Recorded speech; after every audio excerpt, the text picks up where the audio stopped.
আসসালামু আলাইকুম। আপনারা জানেন আজকে ইনোভেট এবং প্ল্যানেট ফার্মার জয়েন্টলি উদ্যোগে আমরা ইন্টেস্টাইনাল ইনফ্লামেশন সামিট আয়োজন করছি।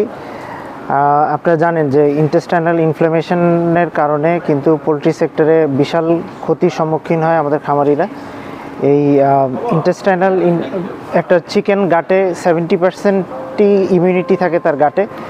তো এই ইনফ্লামেশন সামিট এই যদি ইন্টেস্টাইনাল ইনফ্লামেশন হয় তাহলে এটা কিন্তু কম্প্রোমাইজ হয়, যার কারণে সে পরবর্তীতে আরও রোগ শোকের মধ্যে পড়ে।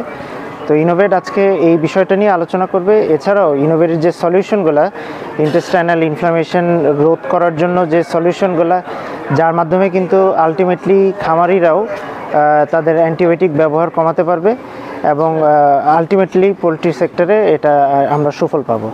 ধন্যবাদ। হ্যাঁ, আসসালামু আলাইকুম।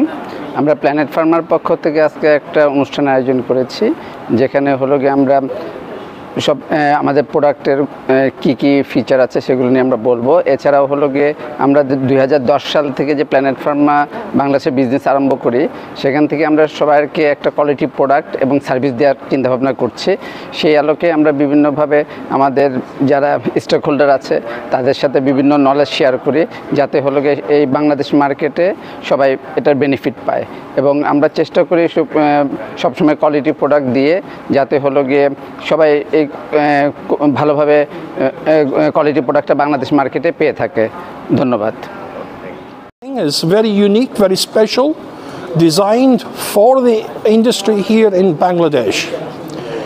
We talk a lot in the industry at feed mills with vets about intestinal inflammation. So we're going to explain it today in much more detail. Details coming from the feed mill perspective, the perspective of the relationship, the complex relationship between what happens in intestinal inflammation, antibiotic resistance, mycotoxins. We will also bring back into other traditional complications around coccidiosis, and we will also talk about how we can reduce all of that inflammation and why what we are doing in Bangladesh to improve applications to help people get better performance, lower mortality, lower antibiotics, and safer food for everybody.